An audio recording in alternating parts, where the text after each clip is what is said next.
তো hello guys, 30 days চ্যালেঞ্জের মধ্যে আজকে হচ্ছে ডে 3। তো আমি যথারীতিভাবে ঘুম থেকে উঠে আমার ডিটক্স ওয়াটারটাকে আমি নিয়ে নিচ্ছি। এ দেখো, তো আমি একটু আধটু খেয়েও নিয়েছি সকালে উঠে।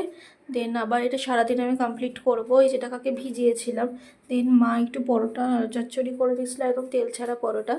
তো তারপর আমি চান টান করে এসে মায়ের একটা রিপোর্ট এসেছে, তো সেটা দেখছি। মায়ের এই রিপোর্টটা এসছে যে মায়ের পায়ে ফ্র্যাকচার হয়ে গেছে।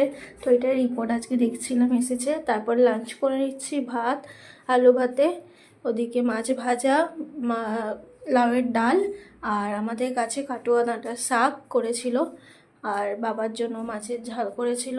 তো সেইটা খেয়ে খেয়ে বাইরে যে বৃষ্টিটা দেখো, আওয়াজটা শোনো, এই লেভেলে বৃষ্টি পড়ছিল। দেন ঘুম থেকে উঠে পড়তে বেরিয়ে গেছিলাম, রাস্তায় একটু ফুচকা খেয়েছিলাম, দেন টোটো করে চলে গেলাম পড়তে। আরে চলে এসেছি পড়তে, এটা অ্যাপার্টমেন্ট, এই লিফটে করে উঠতে হবে।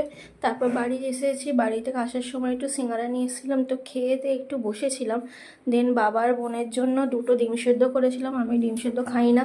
দেন একটু পড়াশোনা করে একটা রান্না করে নিয়েছিলাম, যে রেসিপিটা তোমাদের সাথে শেয়ার করে দেবো। তারপর খেয়ে দিয়ে চলে এলাম। তো like share subscribe and follow করতে ভুলবে না। আর গুড নাইট, আর আজকের জন্য টাটা।